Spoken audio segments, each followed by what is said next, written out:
Wall Street Memes Casino. I'm fine. And Sportsbook. This is Oscar Bevis for IFLTV. Ben, thanks for giving us a bit of time post-fight.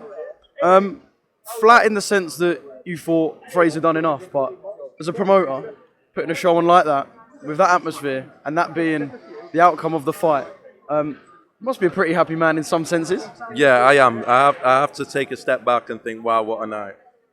It's the greatest advert for boxing that you could imagine. We're always trying to convince sponsors and broadcasters why this is the best sport in the world.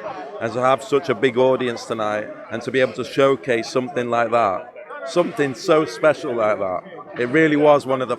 I consider calling it Fight of the Year already. It was so intense. It was so ridiculous at times. It was like, look, Fabio looked hurt early on, but just kept coming. He's so dangerous even when he's out. And that's what Frazer had to be careful of. And I think in the end, the knockdown and the point off, which I didn't agree with, I didn't think it was...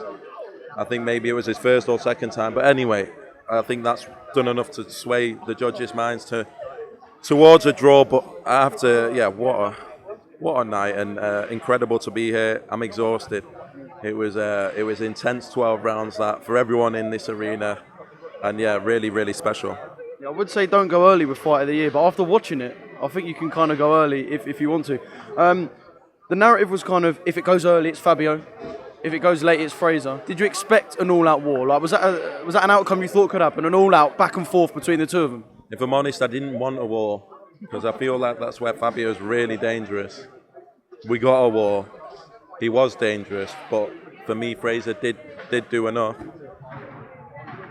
And yeah, maybe there were a couple of moments in that fight, as I said, that I've mentioned. But credit to both fighters because they're absolute warriors. They're absolute animals, and the way that they kept both getting up, I think Fabio looked like his face had been torn apart at times.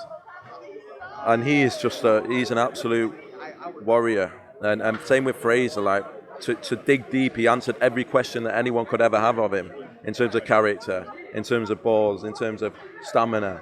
And they were both out of their feet in the end, but both still very dangerous. Just an incredible fight. Again, yes, felt like, you know, we're unlucky, or Frazer's unlucky not to get that, but just proud to be involved in that because that's what an advert, British title, British heavyweight title, pretty much selling the O2 out and then delivering.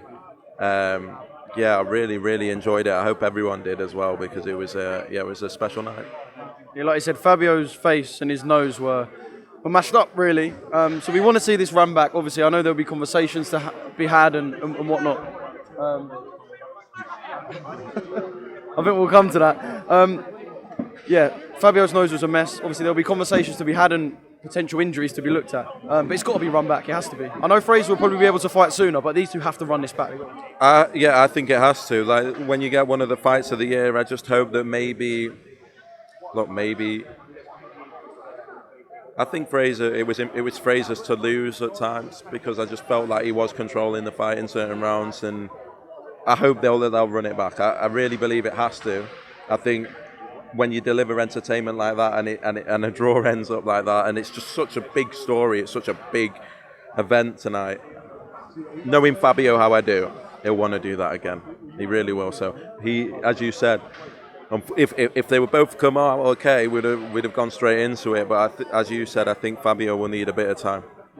Yeah, well, look, no one's going to be against seeing that again for sure. Cruiserweight carnage at ringside. Can you understand Chev Clark's gripe? Because he is mandatory for the title, and the talk is of Vidal and Isaac. Yes, that is probably a bigger fight, and I guess that is, it does kind of make sense. But can you understand why Chev's a bit griped about that? 100%, but his time will come. I think sometimes fighters are left with a decision in terms of they've got to make a decision for their career and their family and what they feel is the biggest fight. I'm not even sure exactly what's going to happen there, but I know Isaac against Vidal, there's a lot of history there, and I think Isaac's been waiting for Vidal and Vidal's been waiting for Isaac, and you can see it runs deep, and yeah, I think it will happen. But Chev Clark is a fantastic fighter. I don't want to take anything away from him, and that cruiserweight division, there's plenty of opportunities. Look at we had Chris Smith and Richard Riatpo down here tonight, who are going to be fighting for a world title, and then you've got those guys, and great division, but sometimes the fight makes itself, like regardless of a belt, sometimes the size of a fight demands it to be made, and I do feel like Isaac Vidal is an absolute monster. How would you assess Ben Whitaker's performance tonight? Look, I think the main thing for me was Leon Willings. I couldn't believe it. You know, the Flipping shots like Mayweather. it was and took a lot of punishment. It was nice to see also Ben be able to take a shot as well. But he entertains every time. It doesn't matter what happens. When it fall flat though, if he doesn't get a fighter out there, like the first 4 rounds, yes, might have been entertaining. But then when it teeters off a bit, like. Look, I think he's also learning. You know, he's also wanting rounds. He's also wanting to experience it on a big night like this. And I think he draws so much attention. As I say, for me, the story is Leon Willings. He's made a name for himself tonight. He's a tough man, and he threw some big shots, and he kept coming. And after he was knocked down, was it the first? Yeah.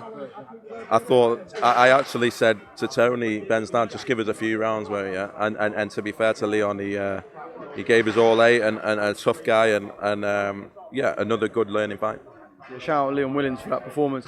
Dalton Smith was in enemy territory tonight. Did you give him good tickets, or was he right up in the gods? I wouldn't say enemy. He was here with Florian. You know Dalton though, didn't you? I know Dalton, yeah, and I think he's a fantastic fighter, and I really like his dad and the whole camp. I think they're great guys, and I thought his performance last week was incredible. I hate when we're sort of pitched against each other. As a fan, I just thought it was great, but it was good to have him here. So we'll draw a line under Adam Azim and Dalton Smith for now, because we're going to get Adam Azim and Harlem Eubank. I saw a tweet that said it's still not fully signed. It's still a negotiation period to go. Risk getting them in the ring if it could not be the fight, or is it definitely going to be the fight?